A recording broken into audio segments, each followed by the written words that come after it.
हम लोग वो को देखते हैं जिसने हमले से बचने के लिए अपने सामने शील्ड लेकर आ गया होता है। फिर ये मगरमच्छ कहता है, तुम्हें लगता है कि तुम इस शील्ड को लेकर आओगे तो तुम बच जाओगे?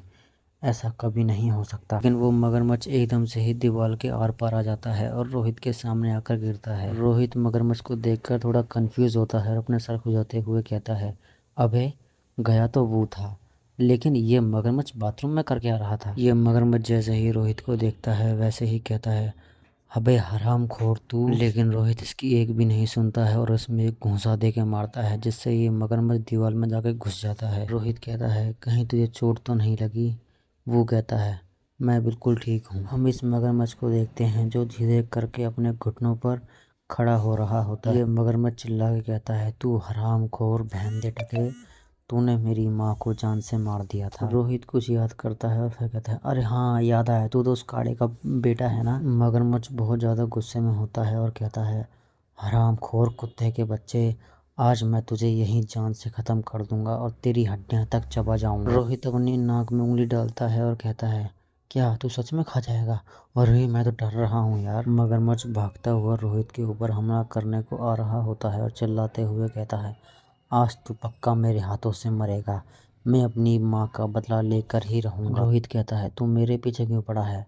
तो इससे क्यों नहीं मुकाबला करता? सॉर्ड डीमन को देखते हैं जो एकदम से ही बीच में आ जाता है और उस मगरमच्छ का अटैक रोक लेता है। सॉर्ड डीमन हंसता है और कहता है, अब आप बस देखो कि मैं इसका क्या हाल करता हूँ। मैं अब आपको दिखाना चाहता हूँ कि मैं पिछली बार से कितना ज़्यादा ताकतवर हो चुका हूँ। रोहित कहता है, जैसा तुझे अच्छा लगे वैसा कर। यार मुझे सच में हैरानी हो रही है कि ये मगरमच्छ हो कितना बड़ा गया है। मगरमच्छ अपने दांत किटकिटाता है और कहता है, तू साले हरामखोर, तू मरता क्यों नहीं है? सॉर्ड डीमन के ऊपर एकदम से ही हमला करने को तैयार हो जाता है, लेकिन सॉर्ड डीमन साइड में होकर उस मगरमच्छ के अटैक से बच जाता है। मगरमच्छ कहता है, तुम बस एक छोटे चूहे की तरह भागना ही जानते हो, तो भाग, तुझे इतना भाग मिलता है क्योंकि तू अभी भी एक नॉर्मल इंसान ही है, उससे ज़्यादा तो कुछ भी नहीं है। सॉर्ड डीमन पर एक अटैक और करता है, लेकिन सॉर्ड डीमन फिर से बच जाता है। वो शील्ड के पीछे छुपा हुआ होता है और कहता है, क्या तुझे सच में लगता है कि वो ये अकेले कर सकता है? रोहित कहता है, हाँ मुझे उस पर पूरा यकीन है, भले ही वो थोड़ा कमज़ोर है लेकिन वो इसे अकेले संभाल लेगा। मन में कहता है, चलो आखिरकार ये बेहतर तो हुआ। यहीं दूसरी तरफ मगरमच्छ अपनी तलवार पर तलवार घुमाए जा रहा होता है। सॉर्ड डीमन इस मगरमच्छ के अटैक से बचता है और सीधा एकदम स्पीड में आकर इसके गाल पर हमला करता है और आगे की तरफ निकल जाता है। मगरमच्छ अपना हेलमेट संभालता है और कहता है, कितनी शर्म की बात है। सॉर्ड डीमन पीछे की तरफ देखता है और कहता है, इसकी साले की किस्मत बहुत अच्छी है जो ये मेरे अटैक से बच गया। अगर ये हेलमेट नहीं होता ना तो मैं इसके सर के 2 टुकड़े कर चुका होता भी। रोहित मस्त मज़े में उबासी ले रहा होता है और कहता है, अरे यार जल्दी ख़त्म कर, मैं यहाँ बैठे बैठे बोर हो गया हूँ। वो मन में कहता है, अबे ये कैसा आदमी है साला, ऐसी टेंस माहौल में तो कोई नींद भी ना ले, ये तो साला जमा ही ले रहा है। और तो और ये हरामखोर उस दूसरे वाले बंदे से कह रहा है कि उसको जल्दी ख़त्म करे। अबे साले वो डबल एस क्लास है भाई, कुछ तो सीरियस हो जा। सॉर्ड डीमन अपनी पावर रिलीज़ करता है और कहता है, ठीक है सर, मैं अभी करता हूँ। हम इस मगरमच्छ को देखते हैं जो सॉर्ड डीमन की पावर देखकर बेचारी की पैंट गीली हो रही होती है और साथ ही साथ इसको पसीने भी आ रहे होते हैं। फिर ये मगरमच्छ मन में कहता है, मैं क्यों कुछ भी नहीं कर सकता जबकि मेरा कट्टर दुश्मन मेरे सामने खड़ा है। अब मेरे पास इसके अलावा कोई रास्ता नहीं है। फिर एकदम से ही अपना हाथ लेता है और पूरी फुल तेजी में अपने मुंह में डाल देता है। वो और रोहित मगरमच्छ की ऐसी हरकत देखकर थोड़े से कंफ्यूज होते हैं और कहते हैं, वो कहता है, अबे ये क्या पागल पागल हो गया है, वो कर क्या रहा है?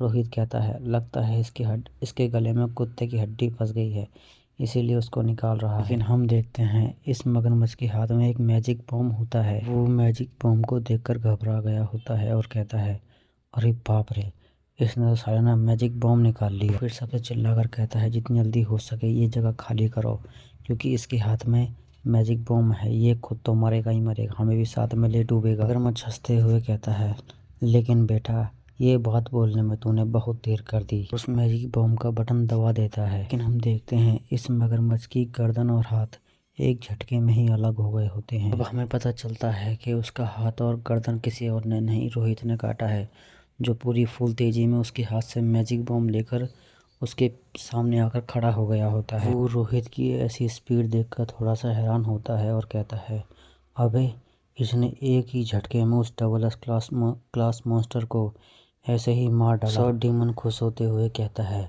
जैसा कि मेरे शॉर्ट गॉड से उम्मीद थी। तो डीमन घुटनों के बल बैठ जाता है और कहता है, आपने एक ही झटके में उस डबल एस क्लास मॉन्स्टर को मार डाला, अब आप और भी ज़्यादा ताकतवर हो गए हैं। रोहित बड़ा रिलैक्स होकर कहता है, लेकिन ये मगरमच्छ था कहाँ? ये तो साली छिपकली सी थी जिसको मैंने एक झटके में ही मार दिया। रोहित उस मगरमच्छ को याद करते हुए मन में कहता है, तो इन सालों की संख्या अब 100 तक हो गई है।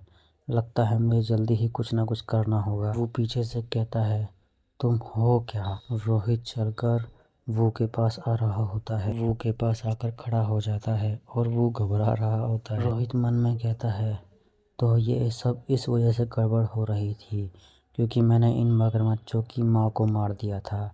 अब मैं सारा मैटर समझ चुका हूँ। रोहित वो से कहता है, मैं तुझसे एक बात पूछना चाहता हूँ, क्या तू? वो थोड़ा कंफ्यूज होता है और कहता है, मुझे नहीं पता कि तुम किस बारे में बात कर रहे हो। रोहित कहता है, तुम भविष्य से रिग्रेशन होकर पास्ट में आए हो, है ना? वो जैसे ही रोहित के मुंह से ये बात सुनता है, बेचारा का मुंह खुल जाता है और चिल्लाकर कहता है, लेकिन तू यह बात कैसे जानता है? हमें पता चलता है कि सिस्टम ने बताया था वो के बारे में, और तो और रोहित ने अपनी अंधी आंख की पावर का भी यूज किया था। सिस्टम कहता है, कांग वू पुरुष मानव 52 वर्ष की उम्र, टिप्पणी अग्नि और लोहारों के संरक्षक द्वारा आशीर्वादित और पीछे चला गया है। अंधे ईश्वर की आंख के अनन्य अधिकार को सक्रिय करना। निर्माता हंटर कांग वू के इतिहास पर एक नज़र।